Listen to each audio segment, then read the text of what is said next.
आप सभी लोग जानते हैं कि हमारे जो पूर्वज थे उनके गले में हाड़ी लटकी रहती थी, कमर में झाड़ू लटका रहता था।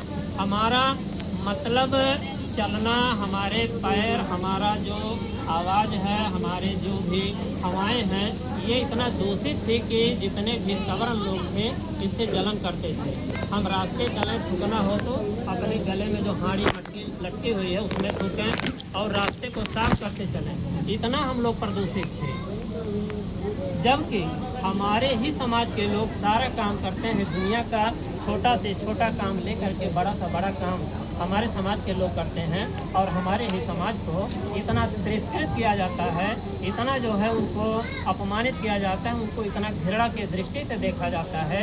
ये सब छिपा हुआ नहीं है, अभी आप सभी लोग जानते होंगे और हमारे जो पूर्वज हैं वो तो विशेष रूप से जानते होंगे कि उनके ज़माने में कैसा व्यवहार होता था सवर्णों के साथ, और आज भी वो चीज़ है। ऐसा नहीं है कि बिल्कुल मिट गया है। बाबा साहब ने पहले ही अध्याय में समता समानता का अधिकार अनुच्छेद 1 में दिया है, लेकिन 75 साल हो गया भारत का संविधान लागू होते हुए, आज भी वो दंश जो है गया नहीं है। आप किसी अरे ब्राह्मण ठाकुर की तो बातें छोड़ दीजिए, अगर किसी आप बैकवर्ड के घर जाते हैं तो वो भी गिलास टूटा फूटा खोजता है पानी देने के लिए, और अगर पिलाता भी है तो उसका या तो कोई बहुत बड़ा स्वार्थ है। तो ये सब सारी बातें हैं कि गुजारी बाप दादों ने जरा जो जिंदगी सोचो, गुलामी के समय में क्या दशा थी गंदगी सोचो, मार्ग में प्यासे गए और मार खाते थे, जमाने से अलग हम लोग अपना घर बनाते थे। आज भी आप कहीं देखेंगे तो हमारे समाज का घर ज़्यादातर दक्षिण दिशा में ही मिलता है। ये बहुत पहले से प्रथा जो है उन लोगों ने हमको अलग कर दिया था, हमको विभाजित कर दिया था, क्योंकि दक्षिणी हवा बहुत कम चलती है।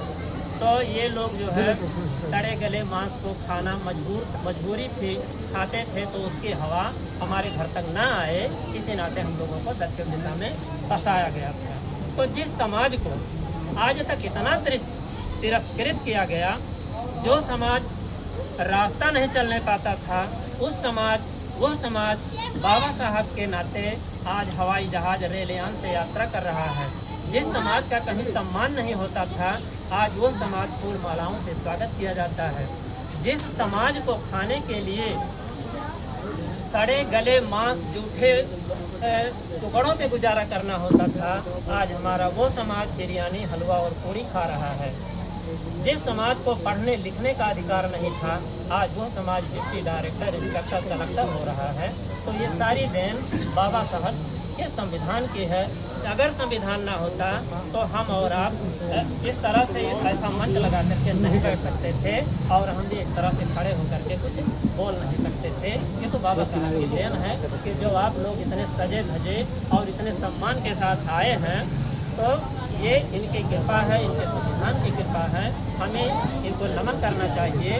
तो सबसे पहले अब हम यही चाहेंगे कि जो हमारे इष्ट देव हैं, हम 2 मिनट उनके संबंध में कुछ पूजा अर्चना करेंगे। इसके बाद जो कुछ आप साहर्ष दक्षिणा या उपहार देने के लिए लाए हैं उसको आप समर्पित करेंगे, क्योंकि ये जो समर्पण होता है इसको ऐसे रख करके, ऐसे दे कर